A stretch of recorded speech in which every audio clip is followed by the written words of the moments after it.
Bonjour, je m'appelle Charline, je suis en deuxième année d'études de maïeutique de la filière sage-femme et je suis passée par une passe avant d'arriver dans cette filière. Donc depuis que je suis toute petite, je sais que je veux travailler dans le milieu de la santé, m'occuper des gens, discuter avec eux, avoir une réelle interaction avec eux. Et j'ai toujours su que je voulais travailler avec les femmes ou les enfants. Et en arrivant en médecine, je me suis rendu compte que les médecins passaient très peu de temps avec les patients, 20 minutes approximativement par jour dans les services hospitaliers. Et en discutant avec des étudiantes en sage-femme, je me suis rendu compte qu'elles, pour le coup, elles passaient du temps avec les patientes et qu'elles avaient un réel impact. Au final, quand on accouche ou quand on est en suivi, la personne dont on se souvient, c'est les sages-femmes. Donc c'est pour ça que je me suis dirigée vers cette filière. En entrant dans les études, j'avais très envie de travailler dans les centres de santé sexuelle pour plus participer à la santé sexuelle, pouvoir faire de la prévention et avoir un impact dans le futur. Et là, en fait, j'ai beaucoup envie d'aller dans les salles d'accouchement, de travailler avec, d'être au contact des mamans pendant le plus beau jour de leur vie en quelque sorte.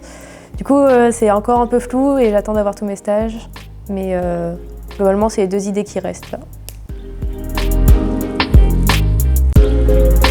La filière maïeutique, elle est très professionnalisante. Il n'y a pas beaucoup.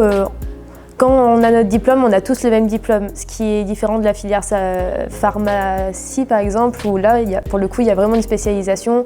Un diplôme de pharmacien, ça ne sera pas du tout le même en fonction de la personne. En maïeutique, pour le coup, on a les mêmes compétences à la fin. On est tous capables de faire ce que son voisin sait faire. Et c'est après, donc quand tu rentres dans la vie professionnelle, c'est toi qui décides de où tu veux aller et aussi en fonction de ce qui te plaît, ce qui est disponible. C'est une filière qui donc est très professionnalisante et il y a beaucoup de stages. Je pense en troisième année, on est vraiment à mi-temps, on fait moitié cours, moitié stage. Donc voilà, on passe en soi pas tant de temps que ça à travailler sur des cours, dans le sens où même en deuxième année, on a passé 1 mois en stage depuis le début de l'année, ce qui est énorme, on ne se rend pas compte. Et les cours sont, même eux, très professionnalisants, c'est hyper concret ce qu'on apprend par rapport à ce qu'on fait en stage. Donc en fin d'année, on a un gros stage en salle d'accouchement et en suivi postnatal. Le suivi postnatal, c'est tout ce qui est accompagnement de la maman et du nouveau-né dans l'allaitement, la mise en place, apprendre à s'occuper de son nouveau-né en fait. On apprend ça à la maman parce que on n'est pas forcément au courant et c'est aussi pour vérifier que la mère se remet bien de l'accouchement, qu'il n'y a pas d'hémorragie, tout ce genre de choses. Et après, on a 4 semaines en salle d'accouchement. Donc là, pour le coup, c'est assez parlant. On va accompagner la sortie du bébé et donc tout l'accouchement de la maman à partir du moment où elle arrive à la maternité jusqu'à ce qu'elle soit transférée dans le service post-natal. Dans notre filière et dans notre promo, il y a vraiment une ambiance de sororité.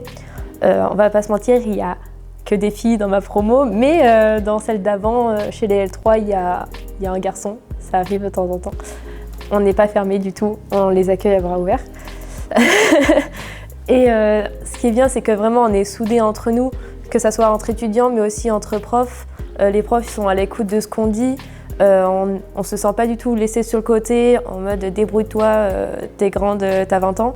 On a vraiment un accompagnement de l'équipe pédagogique, notamment de Delphine qui est notre prof référente. Et aussi on ressent vraiment le fait qu'on va faire le plus beau métier du monde.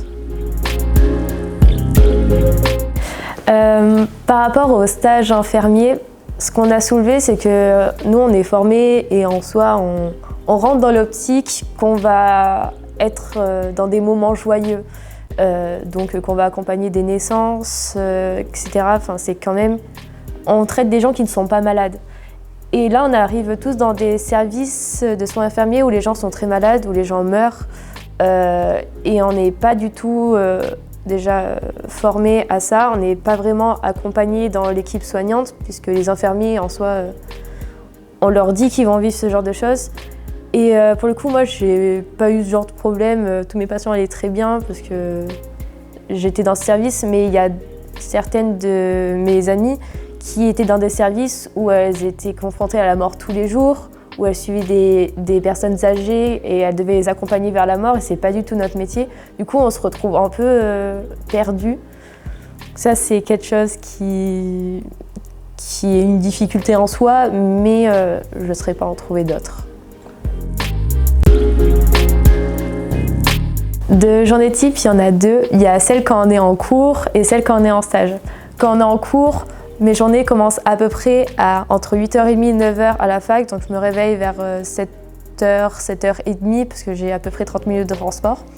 Puis après, on a cours, donc c'est soit des cours magistraux, soit des séances de questions-réponses avec le prof.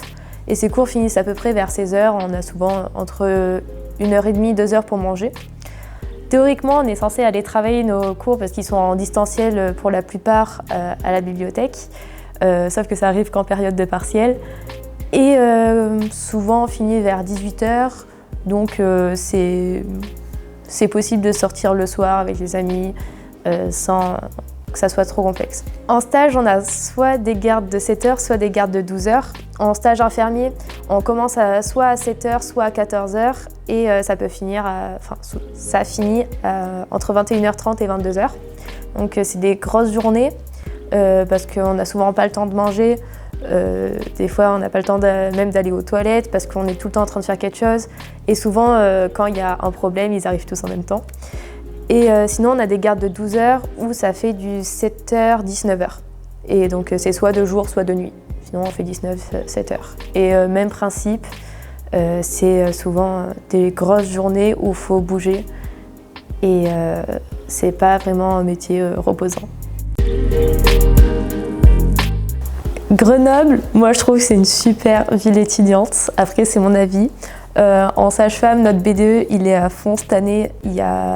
En arrivant, on a le mois d'intégration en septembre, avec la soirée des marraines, la soirée en boîte, avec le week-end d'inté, tout ça. Franchement, dans toutes les filières santé, le BDE, il est au top et on s'amuse de fou. Et même pas en filière santé, il y a plein d'endroits où faire des choses chouettes, même pour les gens pas très fêtards. Il y a les montagnes à 30 minutes en voiture, il y a des bus qui amènent jusqu'aux stations de ski. Et avec la carte emblème, on a des super promotions sur le forfait. Donc moi, je dis que du bien de cette ville finalement.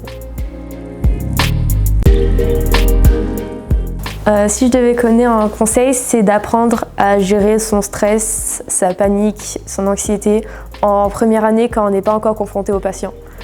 Moi, j'ai appris à la gérer quand j'étais dans ma première année. On nous demande beaucoup de choses et c'est vraiment quelque chose qui me sert tous les jours. C'est savoir me poser et me dire « d'accord, là je ne peux pas moi-même être en situation de stress parce que j'ai une patiente ou un patient à côté qui panique, qui est malade, qui est pas bien, je dois être une figure rassurante pour lui. » Donc, si j'avais vraiment un conseil pour soi déjà et pour bien vivre ses stages, pour bien vivre son métier, mais aussi pour les personnes dont on va prendre soin et accompagner, il faut savoir gérer ses propres émotions et parfois les mettre en second plan pour y revenir plus tard. Il ne faut pas non plus les enfouir, mais c'est important en tout cas de se connaître soi pour pas imposer aux autres les choses qui seraient mauvaises pour nous.